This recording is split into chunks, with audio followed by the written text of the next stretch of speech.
Jimmy, it is time. It's our time of the week. Valentine's week. I like it. How you feel today? I feel pink. I feel pink. It's Valentine's week. I think the store has definitely reflected the holiday, Hearts if you want to call it. Yes.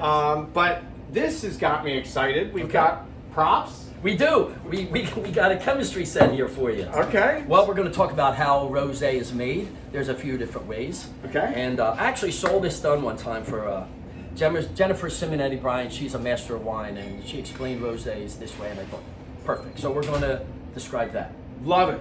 Now, in America, I guess the origin for a lot of people, the first time people had rosés was either Mateus or Lancers. Remember them? Okay. Lancers Yeah, rosé. They absolutely. were Portuguese sweet wines.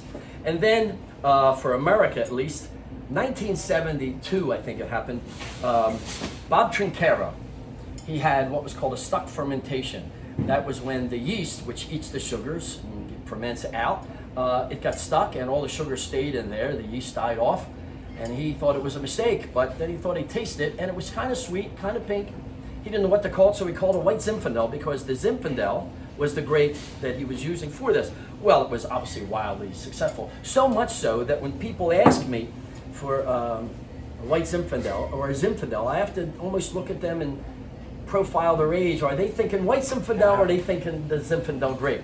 That's amazing. Yeah, it is. And then after he did that, he thought, what the hell, I'll try another one. So there's white Merlots, and there's white everything. But the real way rosé is made. All right. Let's talk about the way it's made in Provence, by the way. All right. This is a wine called Miraval. It's Brad Pitt and Angelina Jolie's wine. Oh, fantastic. A Brangelina wine. Brangelina Merval. In Provence, they do it this way. They use what's called a direct press. And they're going to put the two grapes, or as many grapes as they feel like, and they're just going to crush it. And this is before fermentation, by the way. And then they're going to get a little bit of a color, almost like a salmon color. Not real rich, but very easy to drink. Okay. A touch of sweetness, but delicious. And then you're going to go to another way. This is also prior to it fermenting.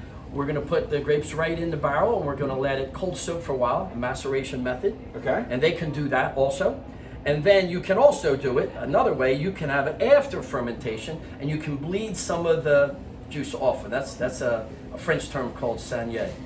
Okay. Yeah, the saignée means bleed. But that's changing the color, right? Each time they do these different ways, it's changing the color, and that's what they want. Okay. Some of them are, and oh wait, we have one more. We have one more way. Let's do it. This way is actually illegal in Europe. Illegal, not sanctioned by the EU. Okay. But what they do is they make red and they make white, and they pour them together to make brut rosé, champagne. Okay. It's only allowed in the Champagne region.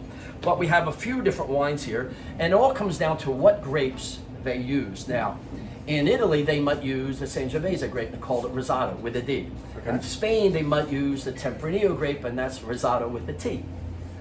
All right. Now, in the Rhone, in Tavel, which is right across from Châteauneuf-du-Pape, that would be grapes from the Rhone, which is Cinsault, Syrah, Grenache. And then you get to America, which uses any damn thing we feel like to make a rosé. So it's actually a real nice the way to think about it is with the tea bag. You don't have to judge whether it's real good or bad depending on the color. It's made in a different way. Now they do say, since it doesn't have a whole lot of skin contact, that they don't age for a long time. You don't normally want to try a wine that's maybe 5 to 10 years old that's a rosé. It doesn't have the tannins. It has no shot getting better. In fact, it started to get worse right away. Now, if you like it that way, and you probably have a bottle of rosé still sitting there from Thanksgiving, who knows? Absolutely. You do? Half open. Okay. Well, I don't think that's necessarily better, but if you like it, it's not bad for you. Okay. But anyway, so there's a bunch of different rosés, and hopefully helps you think about how it's done and what you might want to try. I love it. I see there's some different color. Is that Yep. it basically goes to what you were saying, where this may have been just the press method, Right? where they got that salmon color. Right. This was the one you said they drained some off, so it's a little. No, deeper. this is actually a blend of the red and the white. Oh, that's right. Yeah, blend of white champagne. But in Rhone, they might bleed some off, and there's all different ways of doing them. And each region, they're allowed to do certain ways, and some regions in Europe, they have to adhere to even alcohol levels, so that is going to change. How about alcohol levels in the rosés? Where are they typically at? Are they higher or lower than like your typical red white wine? That's a great question. Actually, the lower the alcohol level, the higher the sweetness. So if you get a high alcohol wine, it's going to be a dry wine. You can find it on every bottle. Now, it's really small, sometimes along the edge of the front label. Sure. And sometimes it's right in the back, and you can just find it somehow with your glasses on, use your goggles, Roger. I'll get in there. And then you can figure out the sweetness level as a good rule of thumb. That's a great, see, every video I take a little gem from it, and that was it. So the alcohol level can help someone gauge the sweetness They can. of a wine. Yeah, it's not So a the bad, lower it's not a the bad way. alcohol, Yeah. the higher the sweetness. But you don't have to look at the color to discern any kind of quality level, and that's a mistake. And a lot of people don't even realize that there's different grapes. So we hope we dispelled some of that today.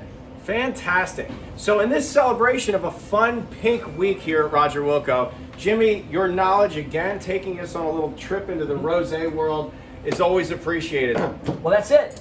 I'll tell you what, I learned so much as usual with you. I'm glad. Again, for all of us here at Roger Wilco, I am Roger Wilco. I'm Jimmy Quaile. And thanks for watching this episode of Roger and Jimmy's Product Reviews. We'll see you at the store real soon. Happy Valentine's Day.